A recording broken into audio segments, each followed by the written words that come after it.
ekonominya. Itu sebetulnya minyak utama yang menentukan ekonominya dikasih kebijakan longgar atau ketat. Harusnya nih bank sentral, saya izin bank sentral yang ngomongin sedikit ya, boleh kan ya? Karena saya juga ekonom tahu sedikit lah ini. Jadi pada waktu Anda lihat tuh, 2005 sampai 2014 yang merah itu tumbuhnya di atas 17%.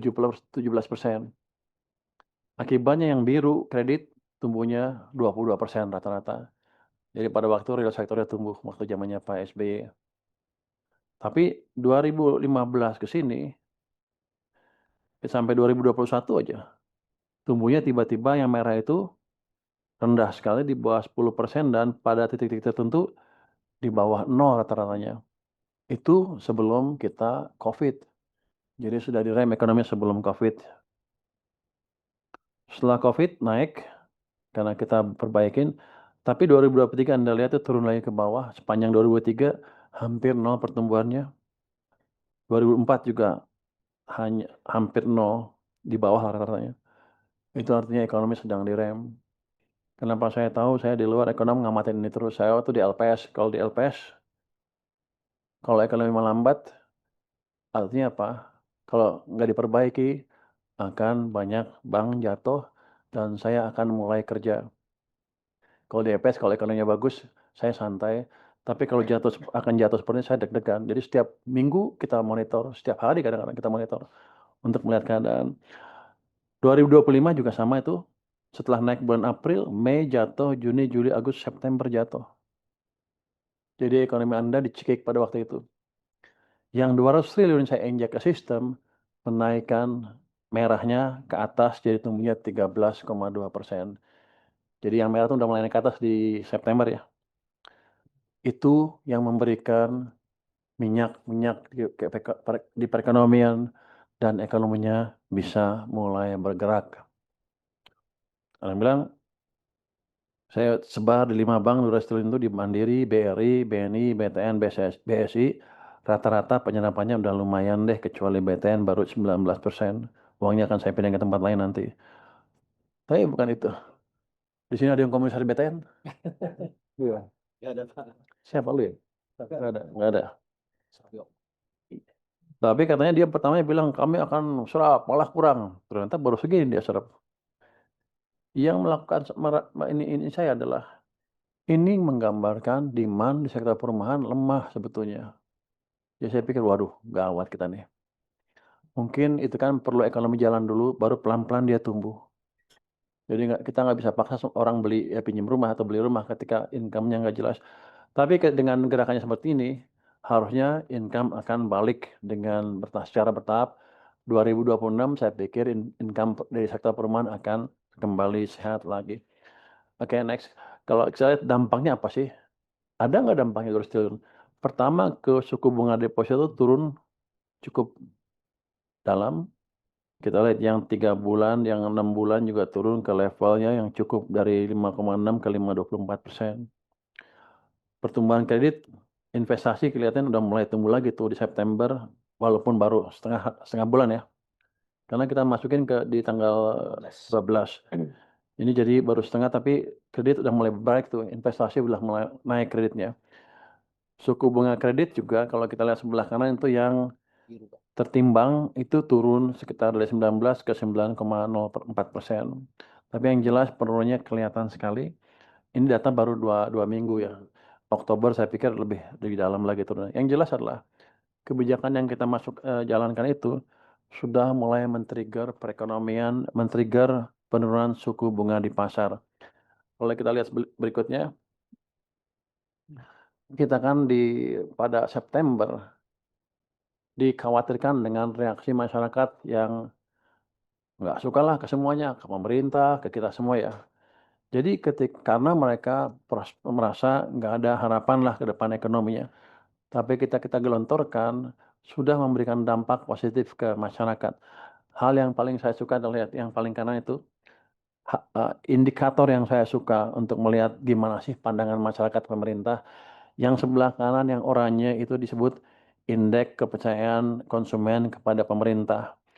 Ini sudah dikalibrasi jadi level di bawah 100 atau mendekati 100 dari atas itu level yang bahaya. Anda lihat di bulan September, ini kan dari Juli, Agustus, September turun dalam sekali. Karena masyarakat mulai merasakan tekanan di perekonomian dan nggak tahu ekonominya kemana.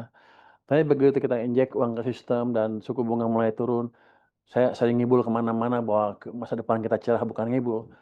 Saya mencoba menciptakan optimisme.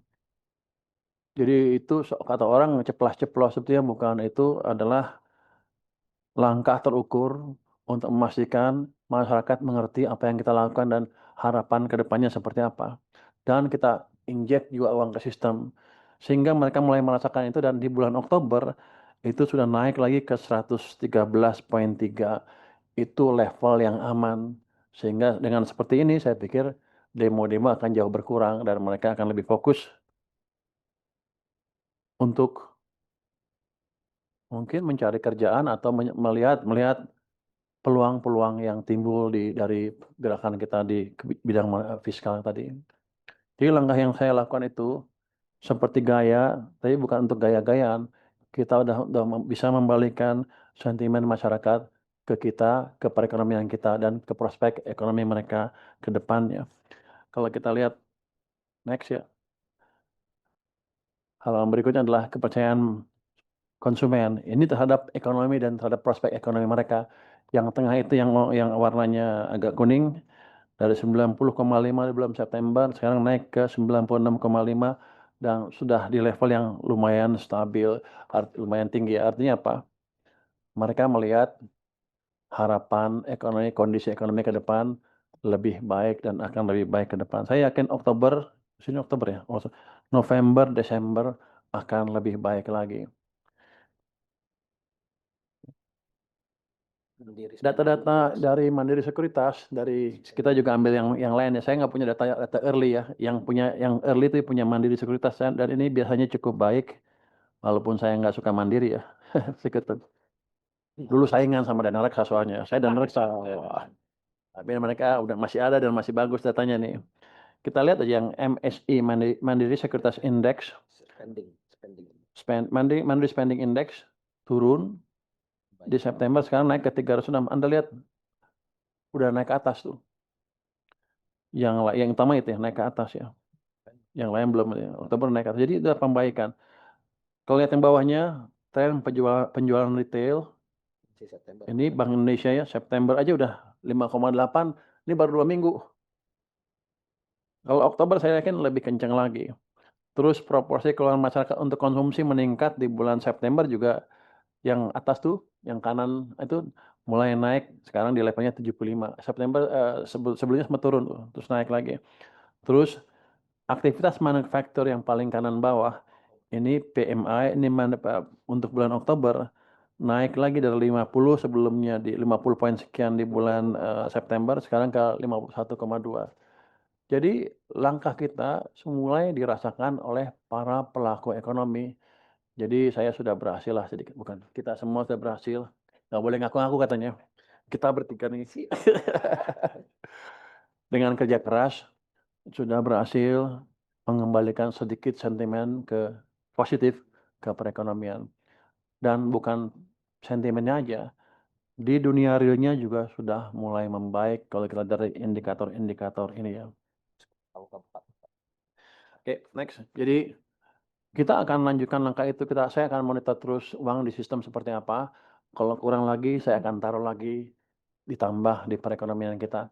Kalau kurang, kita tambah lagi sampai tumbuhnya cukup baik. Target kita adalah triwulan keempat ini ekonomi bisa tumbuh berapa? Di atas 5,5%. Kata Pak Presiden kalau di atas 5,5% saya dikasih hadiah. Saya nggak tahu hadiahnya apa. Hah? Ikut tak? Katanya kalau dikasih jalan-jalan kita jalan-jalan Pak. Jadi kalian dikasih hadiah. Tapi itu yang penting gini. Kita mesti jaga stabilitas ekonomi dan kita mesti memastikan ekonomi tumbuh makin cepat, makin cepat. Dan kalau target Pak Presiden kan 8% secara bertahap ya. Sekarang kalau kita bisa tekan ke atas 5,5% atau lebih kayaknya dia malu-malu. Lebih, tahun depan kita coba dorong ke arah 6% dengan memaksimalkan semua instrumen yang ada. Terus tahun depannya lagi kita dorong lebih cepat lagi dan memastikan real sektor memberi kontribusi lebih signifikan ke perekonomian. Kenapa kemarin saya ribut-ribut dengan daerah kayak ribut ya? "Woi daerah belanjain uangnya." Tapi sebelum ke daerah kan saya di pemerintah pusat dulu. Ini banyak uang nganggur, belanjakan semuanya. Saya safari ke satu kementerian lain yang disebut sama orang lain akhirnya intervensi kebijakan kementerian lain. Saya nggak intervensi kebijakan, saya hanya datang ke mereka, "Program Anda apa? Habisin uangnya, apa yang bisa saya bantu?" Kenapa? Kalau nggak kan uangnya nganggur, satu, saya bayar bunga untuk yang nggak dipakai, yang kedua, ekonomi lagi susah.